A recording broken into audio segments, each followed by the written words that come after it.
هر چیزی موضوعش عرفیه مگر خود شارع استثناء کرده باشه.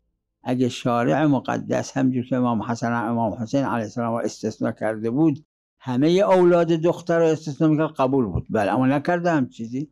و عرف در نسب از پدر میگیره، مثل که الان هم متعارفه، نه از مادر. و خمس گفته شده به هاشمی، یعنی هاشمی که از راه پدر هاشمی باشه، یعنی علل قاعده است. اینه جاهای دیگه همینجوره، همه جا به عرف مراجعه میشه، اینم یکیش. وقت دلیل خاص هم فقط خاصه به امام حسن و امام حسین علیهم السلام و بقیه ائمه علیهم السلام.